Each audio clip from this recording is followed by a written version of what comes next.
पूर्व प्रधानमंत्री नरसिम्हा राव का किनसे हो गया था अफेयर, जिनके लिए वे परिवार को भी भुला बैठे थे।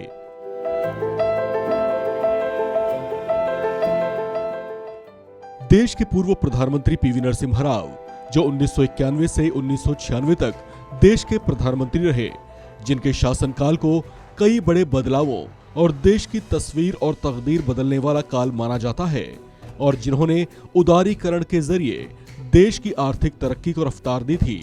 ये वही थे जिन्हें मनमोहन सिंह के टैलेंट में न केवल अटूट विश्वास था, बल्कि उन्हीं के प्रधानमंत्री रहते मनमोहन सिंह ने राजनीति में कदम भी रखा था और देश के वित्त मंत्री भी बनाए गए थे।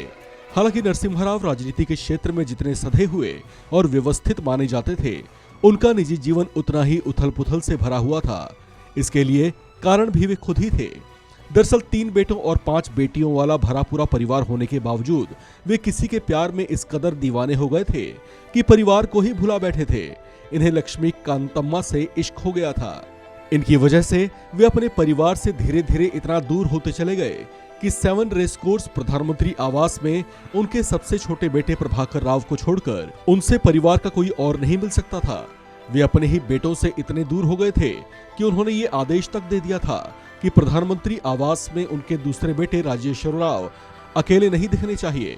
हालांकि वे आ तो सकते थे, लेकिन अपने बीवी और बच्चों के साथ। नरसिम्हा राव का निजी जीवन कुछ इसी तरह की जटिलताओं से भरा हुआ था।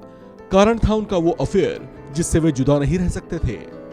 जिन लक्ष्मी कांतम्मा के साथ नरसिम्हा राव का अफेयर था, वे आंध्र प्रदेश के अनंतपुर के नामी रेड्डी जमींदार परिवार से ताल्लुक रखती थीं। बेहद आकर्षक और तेज तर्रार अंदाज वाली महिला लक्ष्मी कांतम्मा भी राजनीति में सक्रिय थीं। महज 33 साल की उम्र में विधानसभा में पहुंचने वाली लक्ष्मी कांतम्मा को 36 बरस के नरसिम्हा राव से प्यार हो गया था। उस दौर में नरसिम्हा राव भी आंध्र प्रदेश के मंथनी सीट से जीतकर विधानसभा पहुंचे थे। पारिवारिक बैकग्राउंड दोनों का अलग था, लेकिन इसके बावजूद दोनों के रिश्तों में करीबी आती गई और इस तरह से शादीशुदा नरसिम्हा राव भी उनके प्यार में पड़ गए। नरसिम्हा राव एक प्रखर राजनीतिज्ञ होने की छवि रखते थे। इसी वजह से वे जवाहरलाल नेहरू और फिर इंदिरा गांधी की नजरों में भी चढ़ते रहे। आहिस्ता आहिस्ता प्रदेश की राजनीति से केंद्र की राजनीति में सक्रिय हुए, लेकिन लक्ष्मी कांतम्मा से उनका लगाव बना रहा। नरसिम्हा राव को प्रदेश का मुख्यमंत्री बनने का भी मौका मिला। ऐसे में लक्ष्मी के साथ उनके संबंधों से उनकी साख को नुकसान हो सकता था। लिहाजा दोनों ने अपने अफेयर को छिपाने की भी कोशिश की, जो हो ना सका। इसका खामियाजा नरसिम्हा राव की पत्नी को भुगतना पड़ा। उनके परिवार में उथल पुथल मचती रही। द हाफ लाइन किताब में इस बात का जिक्र मिलता है।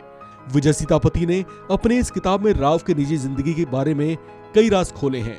वे कहते हैं कि पति की उपेक्षा के कारण सत्यम्मा के जीवन में अकेलापन था। जब 1970 में नरसिम्हा राव की पत्नी सत्यम्मा का निधन हो गया, तो लक्ष्मी के साथ राव का रिश्ता और मजबूत होने लगा। इन दोनों का संबंध कई सालों तक चलता रहा। दोनों में कमिटमेंट ही ऐसा था। हालात ऐसे हो गए थे कि नरसिम्हा राव के बेटे इंदिरा गांधी तक से उनकी शिकायत करने लगे थे ताकि वे उनको समझाएं। एक किताब द हाफ लाइन में इन बातों का जिक्र मिलता है। बताया जाता है कि इंदिरा गांधी भी राव के इन संबंधों की वजह से परेशान थी। हालांकि नरसिम्हा राव का ये अफेयर कभी परवान न चढ़ सका, क्योंकि लक्ष्मी कांतम्मा ने आगे चलकर राजनीति छोड़ आध्यात्म का रास्ता चुन लिया था और फिर नरसिम्हा राव उसके बाद अकेले रह गए। इस खबर में फिलहाल इतना ही।